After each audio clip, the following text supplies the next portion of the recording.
Aujourd'hui, on parle des groupes électrogènes.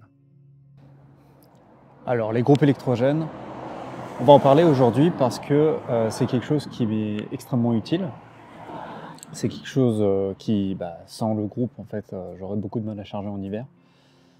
Alors, je vous en parle aujourd'hui car je pense que c'est un élément qui est devenu presque indispensable pour les personnes en fait, qui ont un besoin énergétique assez élevé.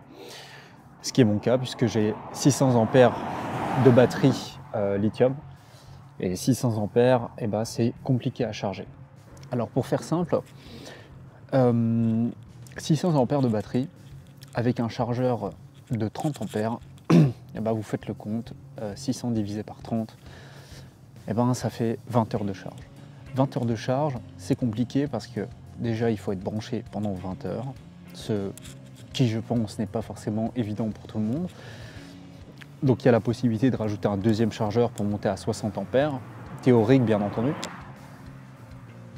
Mais le problème, c'est que ça coûte des sous. Donc on peut combiner le solaire, donc j'ai 2 fois 425 watts de panneaux solaires, ce qui monte à peu près à 5 ampères de charge en hiver, ce qui est un peu compliqué, plus une trentaine d'ampères de recharge avec mon chargeur. Idéalement, il me faudrait 3 chargeurs pour monter à 90 ampères, donc 90 pour les Français. Donc en réel, ça donnerait à peu près 80 et quelques ampères de charge, ce qui serait vraiment intéressant. Mais le problème, c'est que je dois investir encore 2 autres chargeurs de chez Victron, ce qui est un peu compliqué.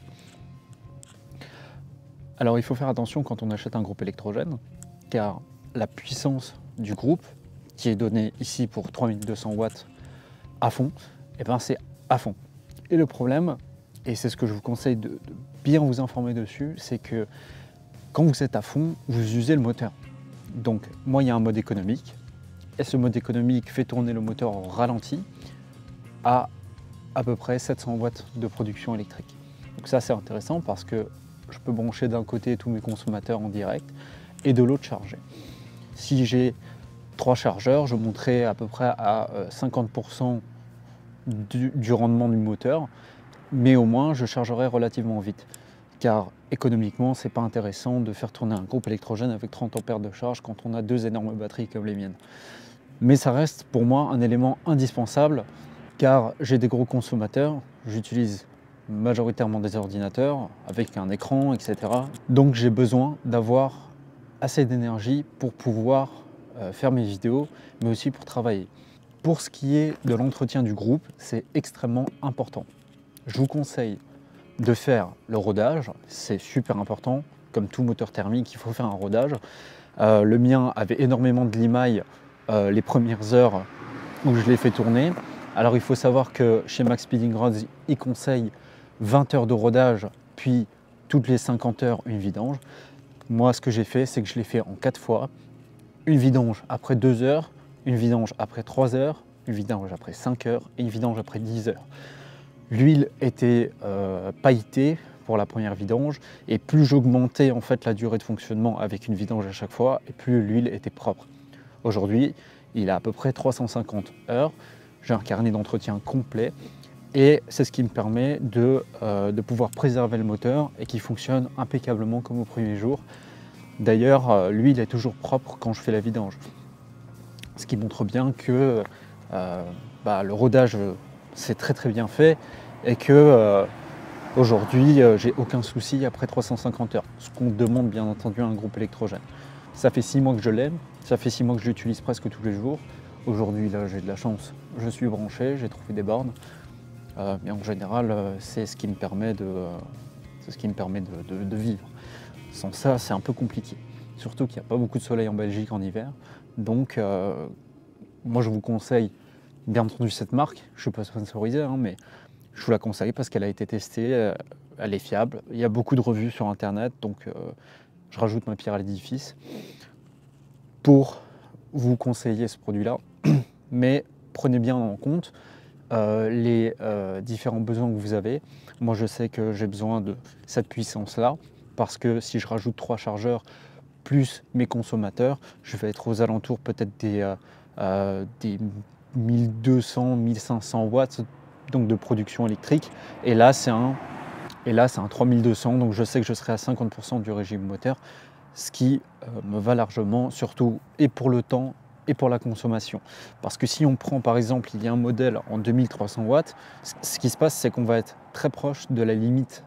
Et le problème, c'est qu'on va user prématurément le moteur. Donc ce que moi je peux vous conseiller, c'est de ne pas user le moteur et d'avoir au moins un modèle qui convient à vos besoins. Alors pour ce qui est des huiles, il y en a beaucoup qui vont vous dire référez-vous à ce que le constructeur dit. Bien entendu, il faut toujours regarder ce que le constructeur dit, mais regardez surtout dans quel environnement vous vivez. Ce groupe est donné pour de la 5W30, mais je sais très bien que par rapport au froid, si par exemple vous allez dans un endroit où il fait moins 10, de la 0,30 par exemple sera plus adapté. Moi personnellement, je mets de la 5,40. Pourquoi? Parce que la viscosité à chaud, elle sera beaucoup plus élevée et je sais que si je vais avoir des températures où il fait 30, 40 ou 50 degrés dehors, si je dois bouger, j'ai toujours la bonne huile là-dedans. Je serai toujours tranquille. Donc, je vous conseille de regarder. Il y a toujours un tableau normalement qui vous explique les normes SAE, qui vous explique justement en fonction des températures quelle huile moteur vous devez mettre. Ne surtout pas mettre de l'huile moteur moto, car il y a des additifs pour les embrayages, puisque les embrayages de moto sont à bain d'huile, donc sont dans l'huile, et du coup il y a des additifs. Ce qui n'est pas forcément bon pour ces moteurs-là, même si dans l'absolu ça ne change pas grand-chose. Aujourd'hui toutes les huiles sont relativement bien normées, mais bon, on va faire comme le constructeur le dit, et c'est mieux de faire comme ça. On augmentera la durée de, la durée de vie du groupe. Pour ce qui est du bruit, alors le bruit, il fait 54 décibels au ralenti et une soixantaine de décibels, 65 max je crois, quand il commence à rentrer en mi-régime. Ça fait du bruit, mais ça va, c'est encore correct. Il faut à chaque fois orienter l'échappement dans la bonne direction, histoire de justement limiter le bruit. Par exemple, là, l'échappement, le mettre vers une zone ouverte et pas contre un mur pour éviter la réverbération du son.